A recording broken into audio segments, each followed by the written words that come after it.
अस्सलामु अलैकुम वरहमतुल्लाहि वबरकातुहू। मेरे प्यारे भाइयों और बहनों, आज का हमारा टॉपिक है नमाज। नमाज वो इबादत है जो इंसान को सीधे उसके खालिक यानी अल्लाह ताला से जोड़ देती है। सोचिए जरा, एक इंसान जिसके पास लाखों करोड़ों दौलत है, लेकिन अगर वो नमाज नहीं पढ़ता तो उसकी जिंदगी अधूरी है, क्योंकि नमाज ईमान की पहचान है। भाइयों और बहनों, आज मैं आपसे पूछना चाहता हूं, अगर हम अपने माँ बाप की बात नहीं मानते तो क्या वो नाराज होते हैं? हाँ, जरूर। तो सोचिए, अगर हम अपने रब की 5 बार दी हुई पुकार को अनसुना करें तो अल्लाह ताला कितना नाराज होंगे। कुरान शरीफ में अल्लाह ताला फरमाते हैं, निश्चय ही नमाज ईमान वालों पर वक्त मुकर्रर करके फर्ज कर दी गई है। यानी नमाज कोई ऑप्शन नहीं, बल्कि अल्लाह का सीधा हुक्म है। जैसे ही बच्चा बालिग होता है, उस पर नमाज फर्ज हो जाती है। रसूलुल्लाह सल्लल्लाहु अलैहि वसल्लम ने फरमाया, नमाज दीनी अमल की बुनियाद है। जिसने नमाज कायम की उसने दीन कायम किया। सोचिए, अगर नींव ही कमजोर हो तो इमारत कैसे खड़ी होगी? वैसे ही अगर नमाज छोड़ दी जाए तो ईमान की इमारत ढह जाएगी। 5 वक्त की नमाज का ताल्लुक एक फजर की नमाज। सुबह की ठंडी हवा, सारी दुनिया सो रही होती है, और जो बंदा उठकर फजर पढ़ता है, अल्लाह उसके लिए पूरे दिन बरकत लिख देते हैं। 2 जोहर की नमाज, दिन की गर्मी और बिजनेस का टाइम, लेकिन नमाज अदा करने वाला अल्लाह की रहमत में आता है। 3 असर की नमाज, रसूलुल्लाह सल्लल्लाहु अलैहि वसल्लम ने फरमाया, जो असर की नमाज छोड़ दे उसका अमल बर्बाद हो गया। 4 मगरिब की नमाज, सूरज डूब रहा है, दुनिया अपने घर लौट रही है और हम मुसलमान अपने रब की तरफ। 5 इशा की नमाज, रात का सुकून, लोग दुनिया की बातों में लगे रहते हैं, लेकिन जो बंदा ईशा पढ़ता है उसकी कब्र की रात आसान कर दी जाती है।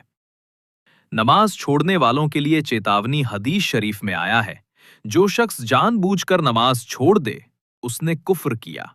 यानी नमाज छोड़ना कोई छोटा गुनाह नहीं, बल्कि ईमान से हाथ धोने का खतरा है। सोचिए भाइयों, अगर आज हमारी मौत आ जाए और हमने नमाज की कज़ा की हो तो अल्लाह के सामने हम क्या जवाब देंगे?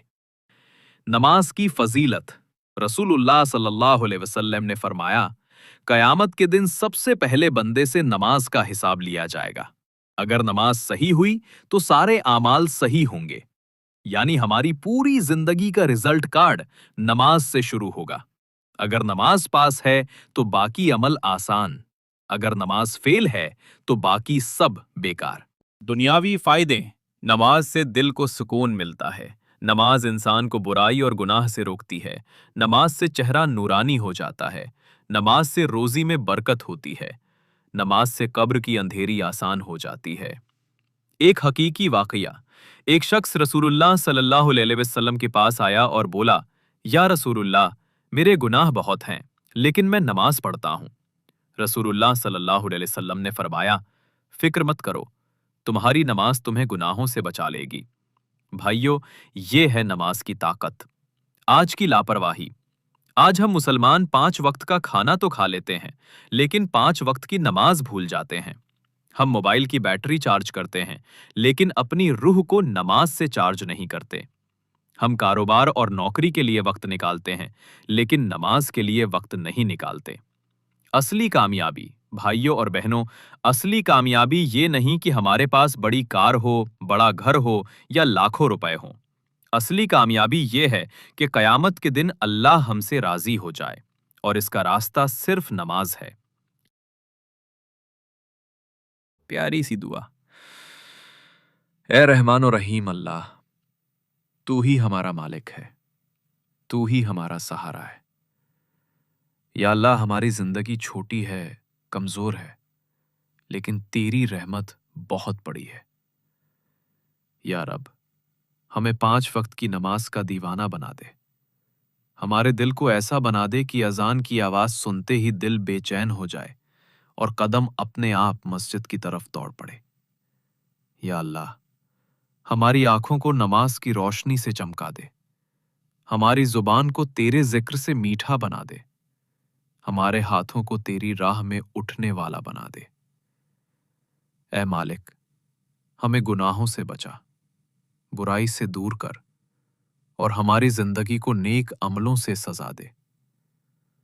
हमारे माँ बाप की उम्र में बरकत दे, उनकी कब्रों को रोशन कर दे और हमारी औलाद को नमाजी बना दे।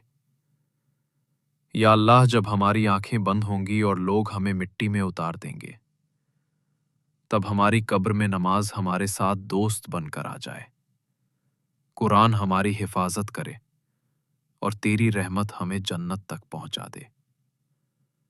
या रब, हमें दुनिया की हसरतों से बचा और आखिरत की कामयाबी अता कर। तेरी रहमत से बढ़कर कोई सहारा नहीं। हम तुझसे दुआ करते हैं, हमें अपने नेक और प्यारे बंदों में शामिल कर। आमीन या रब्बुल आलमीन।